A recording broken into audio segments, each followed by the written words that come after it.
So what actually counts as low carb? 20 grams, 50 grams, or 100 grams?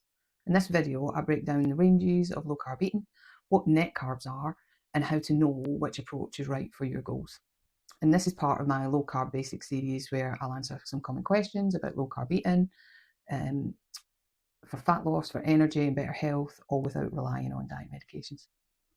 Subscribe for my full low carb series or the reset journey. Just click the link above or below, whichever is easiest for you. So what's considered low carb?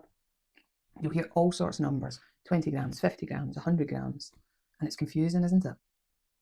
Today, I'll cut through the noise, explain what low carb really means, how it compares to keto, and why net carbs matter more than total carbs.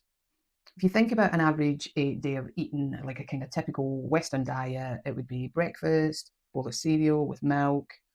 Just a 40 gram, which is a small bowl of cornflakes, will give you 36 carbs, 36 grams of carbs.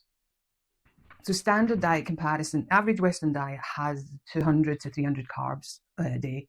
Anything below that is technically lower carb.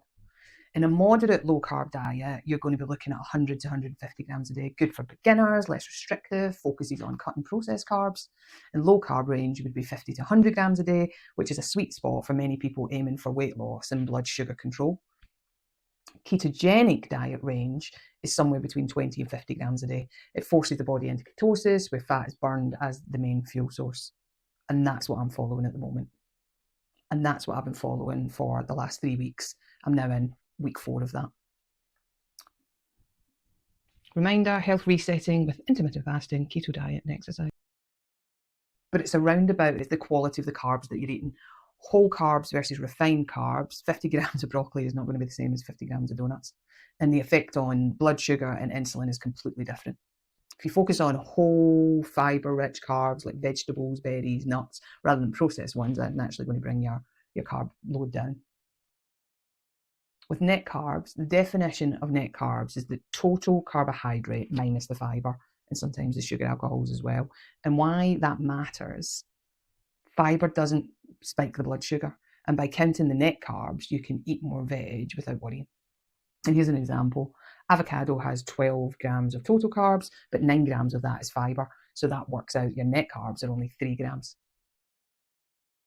A common mistake is only counting total carbs, and that makes people unnecessarily avoid very nutrient-rich foods. And individual tolerance, some people stay fat adapted at 70 gram net carbs, others need 30 grams. Everyone's metabolism is different. If you're looking at some purpose-driven ranges, fat loss, diabetes management, or just better energy, they would all set different carb targets. Because remember, your body is unique, so treat these ranges as guides, definitely don't treat them as rigid rules.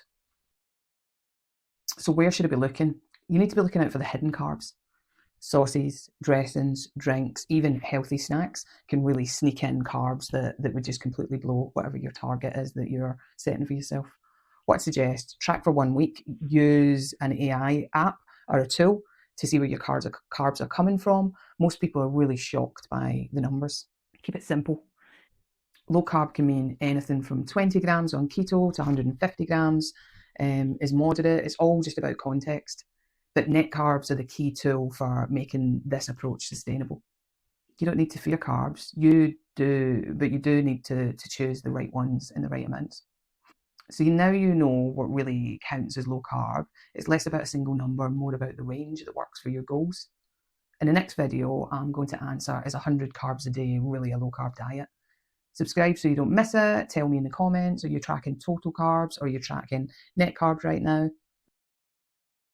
So for me, following the ketogenic diet, that's just the choice that I've made for now, because I'm really trying to reverse high insulin resistance and make positive impacts in other health metrics. Like I wanted to bring in my blood pressure down, and it's definitely been working over the last 3 weeks that I've been back into this kind of ketogenic and intermittent fasting journey.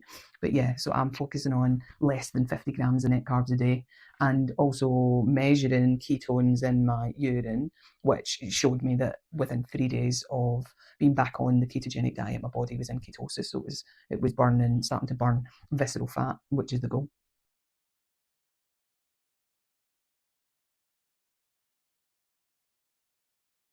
feeling great, energy levels brilliant, and sleeping really well.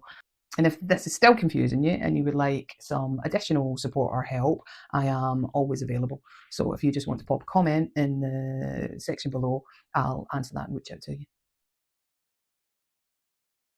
Thanks for watching. See you next time. Thanks.